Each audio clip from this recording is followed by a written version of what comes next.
नमस्कार। स्वागत है आपका राजनीति के इस अखाड़े में। मेरा नाम अजय सेतिया है। मित्रों, एक बहुत ही विस्फोटक खबर आ रही है। अरविंद केजरीवाल को सीबीआई का दूसरा सम्मन आने वाला है और अब उनकी कुर्सी पर गंभीर खतरा मंडराने लगा है। हालांकि पिछली बार 16 अप्रैल को जब उन्हें सीबीआई ने पूछताछ के लिए बुलाया था तो वह यह कहकर के गए थे कि अब सारा विपक्ष उनके साथ खड़ा है, इसलिए अगर उन्हें गिरफ्तार भी किया गया तो भी वह इस्तीफा नहीं देंगे। लेकिन अब स्थिति थोड़ा बदली है। केजरीवाल को वकीलों ने बताया है कि अगर गिरफ्तार किए जाने पर उन्होंने इस्तीफा नहीं दिया तो उपराज्यपाल सरकार को ही भंग कर देंगे। जिस दिन केजरीवाल से सीबीआई कार्यालय में देर शाम तक पूछताछ चल रही थी और बाहर प्रदर्शन कर रहे आम आदमी पार्टी के ज्यादातर नेताओं को हिरासत में ले लिया गया था, तब दिल्ली के प्रभारी और आम आदमी पार्टी की सरकार में मंत्री गोपाल राय ने अरविंद केजरीवाल की पत्नी सुनीता से भी कुछ ऐसी ही बात की थी और उन्हें बताया था कि अगर केजरीवाल को गिरफ्तार किया गया और उन्होंने इस्तीफा नहीं दिया तो उपराज्यपाल सरकार बर्खास्त कर देंगे और विधानसभा भी भंग हो सकती है। सुनीता केजरीवाल की सहमति से उन्होंने शाम 5 बजे आपात बैठक बुलाई थी और कुछ दिन पहले ही एक खबर आई कि 5 बजे उन्होंने आपात बैठक बुलाई है और इस बैठक में दिल्ली की मेयर शेली ओबराय, डिप्टी मेयर आले मोहम्मद और राष्ट्रीय सचिव पंकज गुप्ता के साथ सुनीता केजरीवाल भी मौजूद थी। हालांकि सार्वजनिक तौर पर उस दिन जो बताया गया उस दिन सुनीता केजरीवाल का नाम नहीं बताया गया था और बैठक अचानक बुलाई गई थी क्योंकि बाकी सारे बड़े नेता हिरासत में थे, तो ये जो 2-3 मझोले कद के नेता हैं यही इस बैठक में शामिल हुए। बैठक में गोपाल राय ने सारी बात रखी थी कि अगर अरविंद केजरीवाल ने इस्तीफा नहीं दिया तो उपराज्यपाल सरकार को बर्खास्त कर देंगे और भाजपा कांग्रेस के साथ मिलकर विधानसभा भी भंग करवा सकती है, क्योंकि इस मुद्दे पर, शराब घोटाले के मुद्दे पर कांग्रेस के कई बड़े बड़े नेता खुलकर केंद्र सरकार का समर्थन कर चुके हैं, दिल्ली सरकार का विरोध कर चुके हैं। इसलिए बेहतर होगा कि हम सारी स्थिति पर समय से पहले ही विचार कर लें। तब विचार किया गया कि अगर केजरीवाल को गिरफ्तार कर लिया गया तो पार्टी की कमान कौन संभालेगा और दिल्ली का मुख्यमंत्री कौन होगा। पार्टी की कमान संभालने के लिए तो बहुत सारे नेता हैं, अगर फूट ना पड़े तो। हालांकि गोपाल राय चाहते थे कि सुनीता केजरीवाल उनका नाम प्रस्तावित करे मुख्यमंत्री पद के लिए, लेकिन जब सुनीता केजरीवाल ने उनका नाम प्रस्तावित नहीं किया तो गोपाल राय ने सुनीता केजरीवाल का नाम प्रस्तावित कर दिया। हालांकि ये मझोले कद के नेता थे सारे, गोपाल राय को छोड़कर, वो फैसला तो नहीं ले सकते थे, लेकिन एक भूमिका तैयार की गई।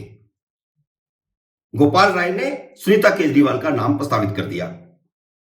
गोपाल राय यह फैसला जल्दी से जल्दी करवा लेना चाहते थे, फैसला हो या ना हो, लेकिन कोई और कूदे उससे पहले ही उन्होंने सुनीता केजरीवाल का नाम चला दिया और उन्हें आशंका थी कि अगर पहले फैसला नहीं करवाया गया तो कई नेता मुख्यमंत्री पद की दावेदारी ठोक देंगे,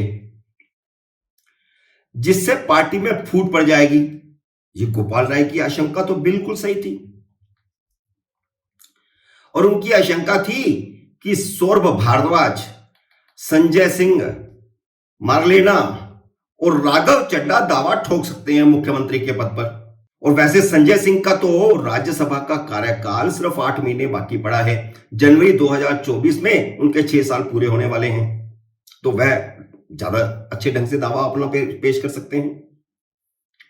लेकिन 9 घंटे की पूछताछ के बाद जब केजरीवाल को छोड़ दिया गया, तब घर आने पर सुनीता ने उन्हें इस बैठक की सारी जानकारी दी।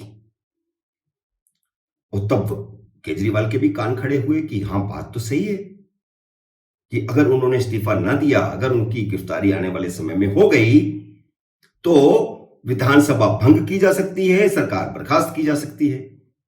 तो उन्होंने वकीलों से सलाह मशवरा किया और वकीलों से सलाह मशवरे के बाद अब केजरीवाल यह बंदोबस्त करके जाएंगे कि अगर उन्हें गिरफ्तार कर लिया गया तो दिल्ली का मुख्यमंत्री कौन होगा। क्योंकि 16 अप्रैल को अरविंद केजरीवाल के सामने जो सबूत रखे गए, जिनमें विजय नायर की समीर महिंद्रू से फेस टाइम पर बात होने का सबूत है, और यह भी सबूत है कि जब अरविंद केजरीवाल ने कहा था कि यह मेरा आदमी है, सीबीआई ने वह सारी वीडियो कॉल रिट्रीव कर ली है जिनमें खुद अरविंद केजरीवाल का सौदा तय करने में शामिल होना साबित होता है। सीबीआई ने विजय नायर और समीर महिंद्रू के बीच हुई सारी बातचीत अरविंद केजरीवाल को 16 अप्रैल को सुना दी थी। बाहर आकर के भले ही वे कितना शेर बने और कितनी कहानियां सुनाएं, लेकिन सच यह है कि अंदर से उनको पता है कि फंदा उनकी तरफ बढ़ता चला आ रहा है। इसके अलावा मनीष सिसोदिया के सचिव ने भी डीलरों का कमीशन 5% से बढ़ाकर 12% करने के कुछ सबूत सीबीआई को दिए हैं कि यह क्यों हुआ, कैसे हुआ। इसका जवाब तो आम आदमी पार्टी के पास है ही नहीं कि आपने डीलरों का कमीशन बढ़ाया क्यों। अगर आपने कुछ रिश्वत नहीं ली तो फिर आपको डीलरों का कमीशन बढ़ाने की क्या जरूरत है। तो केजरीवाल ने 16 अप्रैल को पूछताछ के लिए सीबीआई कार्यालय के बाहर दिए अपने भाषण में भी कहा था कि सीबीआई उन्हें गिरफ्तार करने वाली है। हालांकि उन्होंने उसके अगले दिन 17 तारीख को विधानसभा का सत्र भी बुला लिया था। इसका मतलब है उन्हें पता था कि पहली पेशी में तो कभी गिरफ्तार किया नहीं जाता, पूछताछ की जाती है, फिर उनकी पूछताछ से जो कुछ निकलेगा उसके बाद दूसरों से उसकी पूछताछ की जाएगी और फिर सबूत ला करके अगली बार रखा जाएगा। सिसोदिया के समय भी यही हुआ था, उपेंद्र जैन के समय भी यही हुआ था। 3-3 बार पूछताछ की गई, उसके बाद गिरफ्तार किए गए। लेकिन अब उन्हें पक्का यकीन है कि अगली बारी उन्हें पक्का ही गिरफ्तार कर लिया जाएगा। और भारतीय जनता पार्टी की आईटी सेल के प्रमुख अमित मालवीय ने एक ट्वीट करके बताया है कि इस बार समन आने पर अरविंद केजरीवाल उत्तराधिकारी तय करके जाएंगे।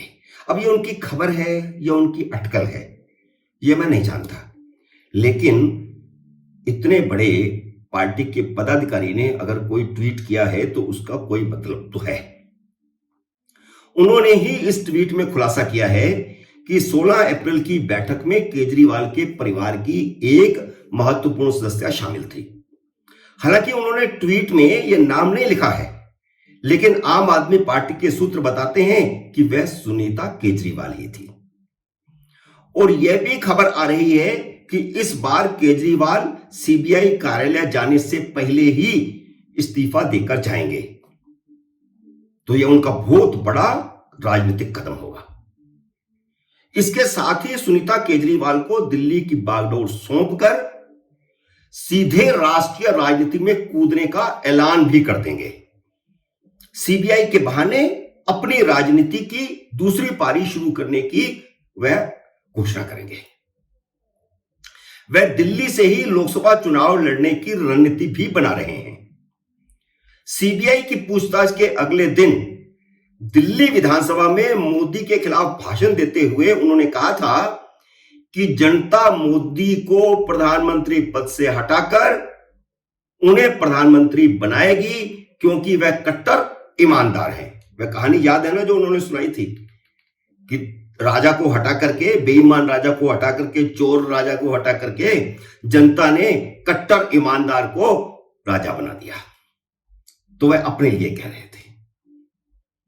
अगर ऐसा होता है कि अरविंद केजरीवाल अपनी पत्नी को मुख्यमंत्री बना देते हैं तो आम आदमी पार्टी में बिखराव तय है, क्योंकि आम आदमी पार्टी को बनाने में सुनीता केजरीवाल की कोई भूमिका नहीं थी।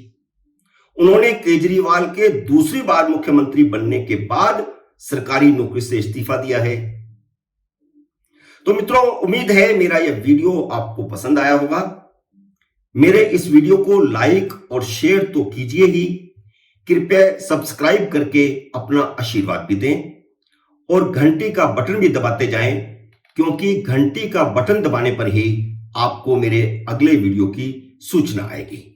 मिलते हैं अगले वीडियो में, तब तक नमस्कार।